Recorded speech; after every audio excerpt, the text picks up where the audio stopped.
ವಿದ್ಯಾರ್ಥಿಗಳೇ, ಕಳೆದ ತರಗತಿಯಲ್ಲಿ ನಾವು ಭಾರತ ಸ್ವತಂತ್ರ ಕಾಯ್ದೆಯನ್ನು ಚರ್ಚೆ ಮಾಡಿದ್ವಿ. ಅದರಲ್ಲಿ 1946ನೇ ಇಸ್ವಿನಲ್ಲಿ ಸಂವಿಧಾನ ರಚನಾ ಸಮಿತಿ ರಚನೆಯಾಗಿ ಸಂವಿಧಾನ ರಚನೆ ಮಾಡತಕ್ಕಂಥ ಪ್ರಕ್ರಿಯೆಯಲ್ಲಿ ತೊಡಗಿಕೊಂಡದ್ದನ್ನು ನಾವು ನೋಡಿದ್ವಿ. ಇಲ್ಲಿ ನಾವು ನೋಡಬೇಕಾಗಿರೋದು ಇವಾಗ ಭಾರತದ ಮಧ್ಯಂತರ ಸರ್ಕಾರ, ವೈಸ್ರಾಯ್ ಕಾರ್ಯಕಾರಿ ಮಂಡಳಿ, ಪ್ರಥಮ ಸಾರ್ವತ್ರಿಕ ಚುನಾವಣೆಗಳು, ಅದರ ಫಲಿತಾಂಶಗಳು, ಪ್ರಥಮ ಲೋಕಸಭೆ. ಭಾರತದ ಮಧ್ಯಂತರ ಸರ್ಕಾರ ಸೆಪ್ಟೆಂಬರ್ ತಿಂಗಳ 2ನೇ ತಾರೀಕು 1946ನೇ ಇಸ್ವಿಯಲ್ಲಿ ಆರಂಭ ಆಯಿತು. ಡಿಸೆಂಬರ್ 9, 1946ರಲ್ಲಿ ಸಂವಿಧಾನ ರಚನಾ ಸಮಿತಿ ತನ್ನ ಕೆಲಸಗಳನ್ನು ಪ್ರಾರಂಭ ಮಾಡಿತು. ಸಂವಿಧಾನ ರಚನೆಯ ಕೆಲಸಗಳನ್ನು ಪ್ರಾರಂಭ ಮಾಡಿತು. ಇನ್ನು ಬ್ರಿಟಿಷ್ ಸರ್ಕಾರದ ಒಂದು ಕಾಯ್ದೆ ಇರತಕ್ಕಂಥ 1947ರ ಭಾರತ ಸ್ವತಂತ್ರ ಕಾಯ್ದೆಯನ್ನು ಸುಗಮಗೊಳಿಸ್ತಕ್ಕಂಥ ಒಂದು ಕೆಲಸವನ್ನು ಸಂವಿಧಾನ ರಚನಾ ಸಮಿತಿ ಮಾಡಬೇಕಾಗಿತ್ತು. ಭಾರತ ಮತ್ತು ಪಾಕಿಸ್ತಾನಗಳೆಂಬ ಎರಡು ಸ್ವತಂತ್ರ ಡೊಮ್ಯಾನಿಯನ್ಗಳ ಸ್ಥಾಪನೆ ಏನಾಯಿತು, ಘೋಷಣೆ ಏನಾಯಿತು, ಆ ಅಧಿಕಾರ ಹಸ್ತಾಂತರದ ಕೆಲಸವನ್ನು ಸುಗಮಗೊಳಿಸ್ತಕ್ಕಂಥ ಒಂದು ಜವಾಬ್ದಾರಿ ಕೂಡ ಸಂವಿಧಾನ ರಚನಾ ಸಮಿತಿಯ ಮೇಲೆ ಇತ್ತು. ಈ ಸಂದರ್ಭದಲ್ಲಿ ಆಗಸ್ಟ್ 15, 1947ರವರೆಗೆ ಈ ಮಧ್ಯಂತರ ಸರ್ಕಾರ ಜಾರಿನಲ್ಲಿ ಇತ್ತು. ಭಾರತಕ್ಕೆ ಸ್ವತಂತ್ರ ಬರುವವರೆಗೆ ಮಧ್ಯಂತರ ಸರ್ಕಾರ ಜಾರಿನಲ್ಲಿ ಇತ್ತು. ಇದಾದ ಮೇಲೆ ಈ ವೈಸ್ರಾಯ್ ಕಾರ್ಯಕಾರಿ ಮಂಡಳಿ ಏನಿತ್ತಲ್ಲ, ವೈಸ್ರಾಯ್ ಕಾರ್ಯಕಾರಿ ಮಂಡಳಿ ಒಂದು ಕ್ಯಾಬಿನೆಟ್ನ ರೀತಿಯಲ್ಲಿ ಕೆಲಸವನ್ನು ಮಾಡಿತು. ವೈಸ್ರಾಯ್ ಕಾರ್ಯಕಾರಿ ಮಂಡಳಿ ಭಾರತದ ಅಂದಿನ ಪರಿಸ್ಥಿತಿನಲ್ಲಿ ಒಂದು ಕ್ಯಾಬಿನೆಟ್ ರೀತಿಯಲ್ಲಿ ಕೆಲಸವನ್ನು ಮಾಡಿತು. ಅದರ ಉಪಾಧ್ಯಕ್ಷರಾಗಿದ್ದಂಥ ಪಂಡಿತ್ ಜವಾಹರಲಾಲ್ ನೆಹರೂರವರು ಪ್ರಧಾನಮಂತ್ರಿಗಳಾಗಿ ಕಾರ್ಯವನ್ನು ನಿರ್ವಹಿಸ್ತಾರೆ. ಇನ್ನು ಸರ್ದಾರ್ ವಲ್ಲಭಭಾಯಿ ಪಟೇಲ್ರವರು ಗೃಹ ಸಚಿವರಾಗಿ, ಉಪ ಪ್ರಧಾನಮಂತ್ರಿಗಳಾಗಿ ಕೆಲಸವನ್ನು ನಿರ್ವಹಿಸ್ತಾರೆ. ಡಾಕ್ಟರ್ BR ಅಂಬೇಡ್ಕರ್ ಅವರು ಕಾನೂನು ಮಂತ್ರಿಯಾಗಿ, ಮೌಲಾನಾ ಅಬ್ದುಲ್ ಆಜಾದ್ ರವರು ಶಿಕ್ಷಣ ಸಚಿವರಾಗಿ, ಇನ್ನು CH ಬಾಬಾರವರು ವಾಣಿಜ್ಯ ಸಚಿವರಾಗಿ, SV ಗಾಡ್ಗಿಲ್ ರವರು ಗಣಿ ಮತ್ತು ವಿದ್ಯುತ್ ಸಚಿವರಾಗಿ, ರಾಜಕುಮಾರಿ ಅಮೃತ್ ಕೌರ್ ರವರು ಆರೋಗ್ಯ ಸಚಿವರಾಗಿ, ರಫಿ ಅಹಮದ್ ಕಿದ್ವಾಯಿ ಸಂಪರ್ಕ ಸಚಿವರಾಗಿ, ಜಾನ್ ಮಥಾಯ್ ಅಂತಕ್ಕಂಥವರು ರೈಲ್ವೆ ಮತ್ತು ಸಾರಿಗೆ ಸಚಿವರಾಗಿ, ಶ್ಯಾಮ್ ಪ್ರಸಾದ್ ಮುಖರ್ಜಿಯವರು ಕೈಗಾರಿಕಾ ಸಚಿವರಾಗಿ, ಜಗಜೀವನ್ ರಾಮ್ರವರು ಕಾರ್ಮಿಕ ಸಚಿವರಾಗಿ, RK ಷಣ್ಮುಖಂ ಚೆಟ್ಟಿ ಅಂತಕ್ಕಂಥವರು ಹಣಕಾಸಿನ ಸಚಿವರಾಗಿ, ಸರ್ದಾರ್ ಬಲ್ದೇವ್ ಸಿಂಗ್ ರಕ್ಷಣಾ ಸಚಿವರಾಗಿ, P ದೇಶ್ಮುಖ್ ರವರು ಆಹಾರ ಮತ್ತು ಕೃಷಿ ಸಚಿವರಾಗಿ, KC Niyogi ಅಂತಕ್ಕಂಥವರು relief and rehabilitation ಸಚಿವರಾಗಿ, ಹಾಗೂ ಗೋಪಾಲಸ್ವಾಮಿ ಅಯ್ಯಂಗಾರ್ ರವರು ಕ್ಯಾಬಿನೆಟ್ಟಿನ ಸದಸ್ಯರಾಗಿ ಕೆಲಸವನ್ನು ಮಾಡ್ತಾರೆ. ಇಷ್ಟಾದ ಮೇಲೆ ಆಗಸ್ಟ್ 1947ರವರೆಗೆ ಭಾರತ ಬ್ರಿಟಿಷ್ ಪ್ರಾಬಲ್ಯದಲ್ಲಿದ್ದರೂ ಕೂಡ ಮಧ್ಯಂತರ ಸರ್ಕಾರ ಏನು ಮಾಡಿರ್ತದೆ ಅಂತಂದರೆ, ಅಮೇರಿಕ ಸಂಯುಕ್ತ ಸಂಸ್ಥಾನಗಳನ್ನು ಒಳಗೊಂಡಂತೆ ಇತರೆ ರಾಷ್ಟ್ರಗಳ ಜೊತೆಗೆ ರಾಜತಾಂತ್ರಿಕ ಸಂಬಂಧವನ್ನು ಹೊಂದುತ್ತದೆ. ಸ್ವತಂತ್ರ ಭಾರತ 1950ನೇ ಇಸ್ವಿ 26ನೇ ತಾರೀಕು ನವೆಂಬರ್ 1990ರಂದು ಸಂವಿಧಾನವನ್ನು ಅಂಗೀಕರಿಸ್ತದೆ. ಇನ್ನು 26ನೇ ತಾರೀಕು 1950ನೇ ಇಸ್ವಿ ಜನವರಿ 26ನೇ ತಾರೀಕು ಅದನ್ನು ದೇಶದಾದ್ಯಂತ ಜಾರಿಗೊಳಿಸ್ತದೆ. ಇಷ್ಟಾದ ಮೇಲೆ ಭಾರತದ ಮುಂದೆ ಇದ್ದಂಥ ಸವಾಲುಗಳು ಏನು? ಒಂದು, ಮಧ್ಯಂತರ ಸರ್ಕಾರದ ರಚನೆಯನ್ನು ಮಾಡಿಕೊಂಡ್ವಿ. ಆ ಮಧ್ಯಂತರ ಸರ್ಕಾರ 1947 ಆಗಸ್ಟ್ 15ನೇ ತಾರೀಕಿನ ತನಕ ಅಸ್ತಿತ್ವದಲ್ಲಿ ಇತ್ತು. ಇದಾದ್ಮೇಲೆ 1949ನೇ ಇಸ್ವಿ ಡಿಸೆಂಬರ್ ತಿಂಗಳ ತನಕ ನಾವು ಸಂವಿಧಾನ ರಚನೆಯನ್ನ ಕೆಲಸವನ್ನು ಪೂರ್ಣಗೊಳಿಸಿದ್ವಿ. 1950ನೇ ಇಸ್ವಿನಲ್ಲಿ ಜನವರಿ 26ನೇ ತಾರೀಕಿನ ದಿವಸ ಅದನ್ನು ನಾವು ಜಾರಿಗೊಳಿಸಿಕೊಂಡ್ವಿ. ಜಾರಿಗೊಳಿಸಿ ಆದಮೇಲೆ ನಾವೇನು ಪ್ರಜಾಸತ್ತಾತ್ಮಕ ವ್ಯವಸ್ಥೆಯ ಅಡಿನಲ್ಲಿ ನಾವು ಏನೊಂದು ಸರ್ಕಾರವನ್ನು ರಚನೆ ಮಾಡಿಕೊಳ್ತಕ್ಕಂಥ ಒಂದು ಸಂಕಲ್ಪವನ್ನು ಸಂವಿಧಾನದಲ್ಲಿ ಮಾಡ್ಕೊಂಡಿದ್ವಿ. ಆ ಸಂಕಲ್ಪವನ್ನು ಜಾರಿಗೊಳಿಸ್ತಕ್ಕಂಥ, ಪ್ರಯೋಗಕ್ಕೆ ಇಳಿಸ್ತಕ್ಕಂಥ ಕೆಲಸವನ್ನು ನಾವು ಮಾಡಬೇಕಾಗಿತ್ತು. ಅದು ಪ್ರಥಮ ಸಾರ್ವತ್ರಿಕ ಚುನಾವಣೆಗಳನ್ನು ನಡೆಸುವ ಮುಖಾಂತರ. ಇದು ಅಷ್ಟೊಂದು ಸುಲಭದ ಕೆಲಸ ಕೂಡ ಆಗಿರಲಿಲ್ಲ. ಒಂದಿಡೀ ವಿಶ್ವ ಆಶ್ಚರ್ಯಚಕಿತವಾಗಿ ನಮ್ಮ ಕಡೆ ನೋಡ್ತಾ ಇತ್ತು. ಅದು ಹೇಗೆ ಚುನಾವಣೆಯನ್ನು ನಡೆಸ್ತಾರೆ, ಅದು ಹೇಗೆ ಸಂವಿಧಾನವನ್ನು ಮಾಡ್ಕೊಳ್ತಾರೆ ಈ ದೇಶದವರು, ಭಾರತದವರು. India will not remain as A nation, ಇದು ಅವರ ಒಂದು ಅಭಿಪ್ರಾಯ ಕೂಡ ಆಗಿತ್ತು. ಆದರೆ ನಾವು ಯಾಕೆ ಅವರು ಆ ರೀತಿ ಅಂತ ಇದ್ರು ಅಂತಂದ್ರೆ, ನಮ್ಮ ಭಾರತದಲ್ಲಿ ಹಲವು ಜಾತಿ, ಧರ್ಮ, ಲಿಂಗ, ವರ್ಣ ಏನೇನಕ್ಕೂ ಸೇರಿದವರು ವಿಭಿನ್ನವಾಗಿರ್ತಕ್ಕಂಥ ಆಚಾರ ವಿಚಾರಗಳನ್ನು, ಜೀವನ ಶೈಲಿಯನ್ನು, ಸಂಸ್ಕೃತಿಗಳನ್ನು, ಜಾತಿಗಳನ್ನು, ಧರ್ಮಗಳನ್ನು ಹೊಂದಿರತಕ್ಕಂಥ ದೇಶ ನಮ್ಮದು.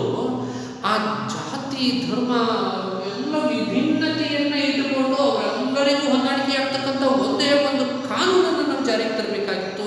ಒಂದೇ ಒಂದು ಸಂವಿಧಾನದ ಅಡಿಯಲ್ಲಿ ನಾವೆಲ್ಲರೂ ಒಗ್ಗೂಡಬೇಕಾಗಿತ್ತು. ಅದರ ಅಡಿಯಲ್ಲಿ ಒಂದೇ ಒಂದು ಸಂಸತ್ತು ಒಂದಿಡೀ ದೇಶಕ್ಕೆ ಅಷ್ಟು ಜಾತಿ, ಜನಾಂಗ, ಧರ್ಮ, ವರ್ಣ, ಬುಡಕಟ್ಟು ಜನಾಂಗ ಅವರೆಲ್ಲರಿಗೂ ಸೇರಿಸಿ ಒಂದೇ ರೀತಿಯಾದ ಏಕರೂಪದ ಕಾನೂನನ್ನು ನಾವು ಜಾರಿಗೆ ತರಬೇಕಾಗಿತ್ತು. ಇದೊಂದು ದೊಡ್ಡ ಚಾಲೆಂಜ್ ಆಗಿತ್ತು ಅವತ್ತಿನ ಕಾಲದಲ್ಲಿ. ಆ ಕಾರಣಕ್ಕೋಸ್ಕರ ಇಡೀ ವಿಶ್ವ ನಮ್ಮ ಕಡೆಗೆ ಆಶ್ಚರ್ಯದಿಂದ ನೋಡ್ತು. ಆದರೆ ನಾವು ಚುನಾವಣೆಯನ್ನು ನಡೆಸಿದ್ವಿ. ಚುನಾವಣೆ ನಡೀತು. 1951ನೇ ಇಸ್ವಿ 1951ನೇ ಇಸ್ವಿ ಅಕ್ಟೋಬರ್ನಿಂದ ಫೆಬ್ರವರಿ 1952ನೇ ಇಸ್ವಿಯವರೆಗೆ ಚುನಾವಣೆಗಳು ನಡೆದವು. ಚುನಾವಣೆ ನಡೆದು ಭಾರತ ಸಂವಿಧಾನದ ರಚನಾಕಾರರು ಪ್ರಜಾಪ್ರಭುತ್ವ ಪ್ರಕ್ರಿಯೆಯಲ್ಲಿ ಹೊಂದಿದ್ದ ವಿಶ್ವಾಸವನ್ನು ಸಾರ್ವತ್ರಿಕ ವಯಸ್ಕ ಮತದಾನ ಪದ್ಧತಿಯ ಮುಖಾಂತರ ನಾವು ಚುನಾವಣೆಯನ್ನು ನಡೆಸಿದ್ವಿ. ಆ ಚುನಾವಣೆಯಲ್ಲಿ ಏನೇನು ಇವೆಂಟ್ಗಳು ಇದ್ದವು ಅದನ್ನು ನಾವಿಲ್ಲಿ ನೋಡಬೇಕು. ಚುನಾವಣೆ ನಡೆದಂಥ ಒಟ್ಟು ಲೋಕಸಭಾ ಸ್ಥಾನಗಳು 479 ಸ್ಥಾನಗಳಿಗೆ ಚುನಾವಣೆ ನಡೆಯಿತು. ಮೊದಲನೆಯ ಸಾರ್ವತ್ರಿಕ ಚುನಾವಣೆ. ಮತದಾರರ ಸಂಖ್ಯೆ ಎಷ್ಟಿತ್ತು? 176 ಮಿಲಿಯನ್ ಇತ್ತು. 176 ಮಿಲಿಯನ್ ಮತದಾರರು ಮತವನ್ನು ಚಲಾವಣೆ ಮಾಡಲಿಕ್ಕಿದ್ದರು. ಆದರೆ ಮತದಾನ ಮಾಡಿದವರ ಸಂಖ್ಯೆ ಎಷ್ಟು ಅಂದರೆ 105.5 ಮಿಲಿಯನ್. 105.5 ಮಿಲಿಯನ್ ಮತದಾರರು ಮತವನ್ನು ಚಲಾವಣೆ ಮಾಡಿದ್ರು. ಇನ್ನುಳಿದವರು ಮತವನ್ನು ಚಲಾವಣೆ ಮಾಡಲಿಲ್ಲ.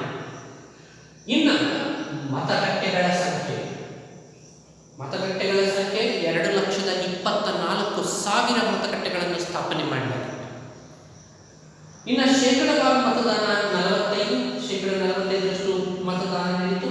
ಚುನಾವಣಾ ಕಣದಲ್ಲಿದ್ದಂಥ ರಾಜಕೀಯ ಪಕ್ಷಗಳು 70, ಸುಮಾರು 70 ರಾಜಕೀಯ ಪಕ್ಷಗಳು ಚುನಾವಣಾ ಕಣದಲ್ಲಿ ಭಾಗವಹಿಸಿದ್ವು. ಇನ್ನು ಚುನಾವಣೆಯಲ್ಲಿ ಸ್ಪರ್ಧಿಸಿದ್ದಂಥ ಅಭ್ಯರ್ಥಿಗಳ ಸಂಖ್ಯೆ ಎಷ್ಟು ಅಂದರೆ 1,800 ಜನ. ಚುನಾವಣೆ ನಡೆದ ಲೋಕಸಭಾ ಸ್ಥಾನಗಳು 479, ಮತದಾರರ ಸಂಖ್ಯೆ 176 ಮಿಲಿಯನ್, ಮತದಾನ ಮಾಡಿದವರ ಸಂಖ್ಯೆ 105.5 ಮಿಲಿಯನ್, ಮತಗಟ್ಟೆಗಳ ಸಂಖ್ಯೆ 2,24,000, ಶೇಕಡಾವಾರು ಮತದಾನ 45%. ಚುನಾವಣಾ ಕಣದಲ್ಲಿದ್ದಂಥ ರಾಜಕೀಯ ಪಕ್ಷಗಳು ಸುಮಾರು 70, ಚುನಾವಣೆಯಲ್ಲಿ ಸ್ಪರ್ಧಿಸಿದ ಅಭ್ಯರ್ಥಿಗಳ ಸಂಖ್ಯೆ ಸುಮಾರು 1,800. ಇಷ್ಟು. ಇಂಥ ಒಂದು ಅಚೀವ್ಮೆಂಟನ್ನು ಭಾರತ ಮಾಡ್ತದೆ. ಇಷ್ಟು ಸಂಖ್ಯೆಯಲ್ಲಿ ಇಷ್ಟು ಸರಳವಾಗಿ ಚುನಾವಣೆಯನ್ನು ನಡೆಸ್ತಾರೆ ಅಂತೇಳಿ ವಿಶ್ವದ ಯಾವುದೇ ಒಂದು ರಾಷ್ಟ್ರವೂ ಕೂಡ ಏನು ಮಾಡಿರಲಿಲ್ಲ, ಒಂದು ಗೆಸ್ಸನ್ನು ಮಾಡಿರಲಿಲ್ಲ, ಒಂದು ನಿರೀಕ್ಷೆಯನ್ನು ಇಟ್ಕೊಂಡಿರಲಿಲ್ಲ. ಇದಾದಮೇಲೆ ಚುನಾವಣೆ ನಡೀತು. 1952ನೇ ಇಸ್ವಿವರೆಗೆ ಚುನಾವಣೆ ಫೆಬ್ರವರಿ ತಿಂಗಳವರೆಗೆ ನಡೀತು. ಅದರ ಫಲಿತಾಂಶ ಏನಾಯಿತು? ಇಲ್ಲಿ ಕ್ರಮ ಸಂಖ್ಯೆ, ಪಕ್ಷ, ಶೇಕಡಾವಾರು ಮತದಾನ ಪಡೆದ ಸ್ಥಾನಗಳು ಈ ರೀತಿ ಇದೆ. ಇಂಡಿಯನ್ ನ್ಯಾಷನಲ್ ಕಾಂಗ್ರೆಸ್, INC ಅಂದ್ರೆ Indian national Congress. Indian national Congress ಶೇಕಡ 45% ಓಟ್ಗಳನ್ನು ಪಡೆದಂಥ ಓಟ್ಗಳ ಮತದಾನವನ್ನು ಪಡೆದ ಮತದಾನಗಳ ಶೇಕಡಾವಾರ ಪ್ರಮಾಣ 45%. ಪಡೆದಂಥ ಸ್ಥಾನಗಳ ಸಂಖ್ಯೆ ಎಷ್ಟು? 364. ಇನ್ನು ಎರಡನೆಯದಾಗಿ ಭಾರತೀಯ ಕಮ್ಯುನಿಸ್ಟ್ ಪಕ್ಷ.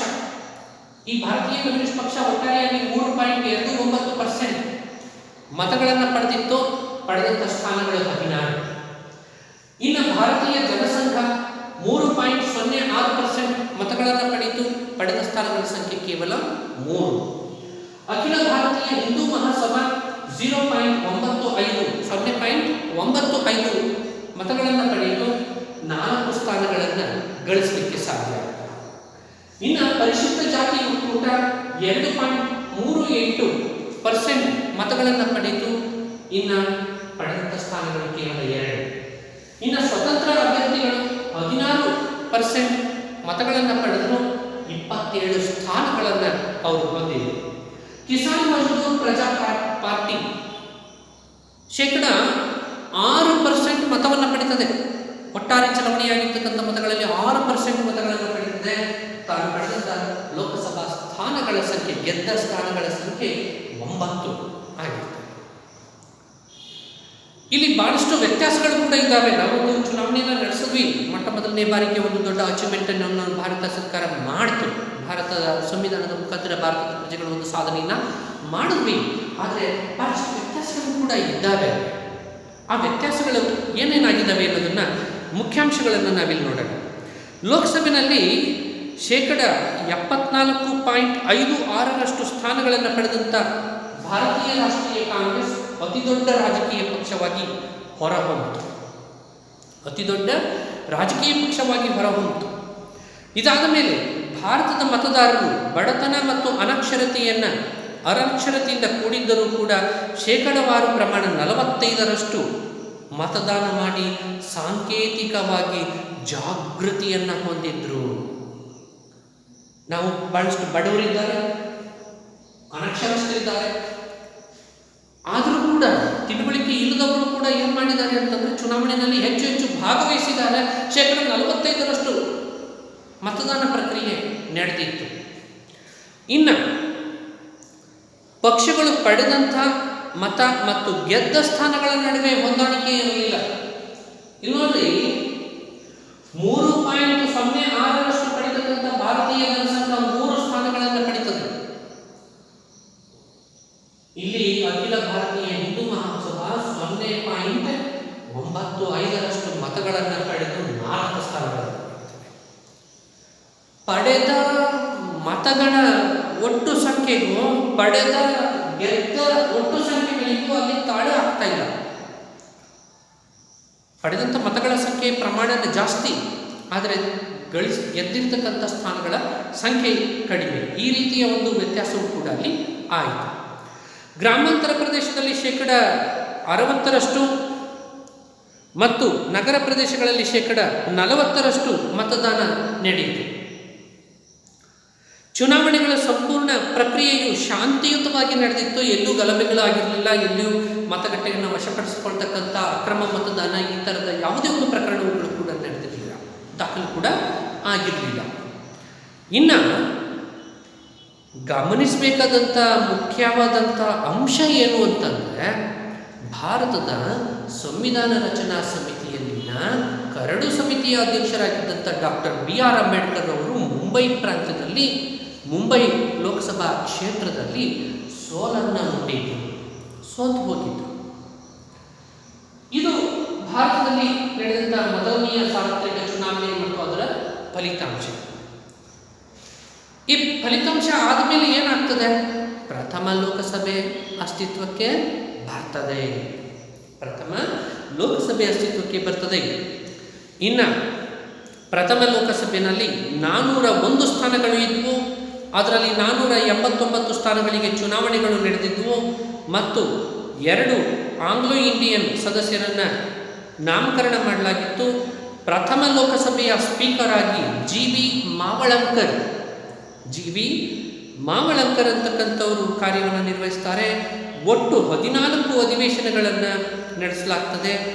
607 ದಿನಗಳು ಅಥವಾ ಅದಕ್ಕಿಂತ ಹೆಚ್ಚು ಅವಧಿನಲ್ಲಿ ಅಧಿವೇಶನಗಳನ್ನು ನಡೆಸಲಾಗ್ತದೆ. ಇನ್ನು 3784 ಗಂಟೆಗಳ ಕಾಲ ಅಧಿವೇಶನವನ್ನು ನಡೆಸ್ತದೆ ಪ್ರಥಮ ಲೋಕಸಭೆ. ಈ ಪ್ರಥಮ ಲೋಕಸಭೆಯ ಅವಧಿಯು 17ನೇ ಏಪ್ರಿಲ್ 1952ರಿಂದ ಆರಂಭವಾಗಿ 4ನೇ ಏಪ್ರಿಲ್ 1957ರಲ್ಲಿ ಮುಕ್ತಾಯ ಆಗ್ತದೆ. ಇಷ್ಟು ಭಾರತದಲ್ಲಿ ಮಧ್ಯಂತರ ಸರ್ಕಾರ ರಚನೆಯಾದದ್ದು. ವೈಸ್ರಾಯ್ ಕಾರ್ಯಕಾರಿ ಮಂಡಳಿ ಕ್ಯಾಬಿನೆಟ್ ಆಗಿ ಕಾರ್ಯವನ್ನು ನಿರ್ವಹಿಸಿದ್ದು. ಪ್ರಥಮ ಸಾರ್ವತ್ರಿಕ ಚುನಾವಣೆಗಳು ನಡೆದದ್ದು. ಅದರ ಫಲಿತಾಂಶಗಳು ಮತ್ತು ಮೊದಲನೆಯ ಲೋಕಸಭೆ ಅಸ್ತಿತ್ವಕ್ಕೆ ಬಂದದ್ದು. ಮೊದಲನೆಯ ಇಲ್ಲಿ ನಾವು ನೆನಪಿಟ್ಕೊಳ್ಬೇಕಾಗಿರ್ತಕ್ಕಂಥದ್ದು, ಪ್ರಥಮ ಲೋಕಸಭೆಯ ಸ್ಪೀಕರ್ ಯಾರಾಗಿದ್ದರು? ಜಿ ವಿ ಮಾವಳಂಕರ್ ಅಂತಕ್ಕಂಥವ್ರು ಏನಾಗಿದ್ರು? ಪ್ರಥಮ ಲೋಕಸಭೆಯ ಪ್ರಥಮ ಸ್ಪೀಕರ್ ಆಗಿ ಕೆಲಸವನ್ನು ಮಾಡಿದ್ರು. ಇನ್ನು ಮಧ್ಯಂತರ ಸರ್ಕಾರದಲ್ಲಿ ಜವಾಹರ್ಲಾಲ್ ನೆಹರೂರವರು ಪ್ರಧಾನಮಂತ್ರಿಗಳಾಗಿ ಕಾರ್ಯವನ್ನು ನಿರ್ವಹಿಸಿದ್ರು. ಲಾಲ್ ಬಹದ್ದೂರ್ ಶಾಸ್ತ್ರಿ ಸರ್ದಾರ್ ವಲ್ಲಭಭಾಯ್ ಪಟೇಲ್ ರವರು ಗೃಹ ಮಂತ್ರಿಗಳಾಗಿ ಕೆಲಸವನ್ನು ನಿರ್ವಹಿಸಿದ್ರು. ಡಾಕ್ಟರ್ ಬಿ ಆರ್ ಅಂಬೇಡ್ಕರ್ ಅವರು ಕಾನೂನು ಮಂತ್ರಿಯಾಗಿ ಕಾರ್ಯವನ್ನು ನಿರ್ವಹಿಸಿದ್ರು. ಒಟ್ಟು ಸ್ಥಾನಗಳು ಚುನಾವಣೆಗಳಿಂದ ಒಟ್ಟು ಲೋಕಸಭಾ ಸ್ಥಾನಗಳು 479 ಸ್ಥಾನಗಳಿಗೆ ಲೋಕಸಭಾ ಚುನಾವಣೆಗಳು ಪ್ರತ್ಯಕ್ಷ ಚುನಾವಣೆಯಾಗಿ ಮತ್ತು ಸಾರ್ವತ್ರಿಕ ವಯಸ್ಕ ಮತದಾನ ಪದ್ಧತಿಯ ಮುಖಾಂತರ ಚುನಾವಣೆಯನ್ನು ನಡೆಸಲಾಗಿತ್ತು. ಅದರ ಫಲಿತಾಂಶಗಳು ಕೂಡ ಈ ರೀತಿ ಇತ್ತು.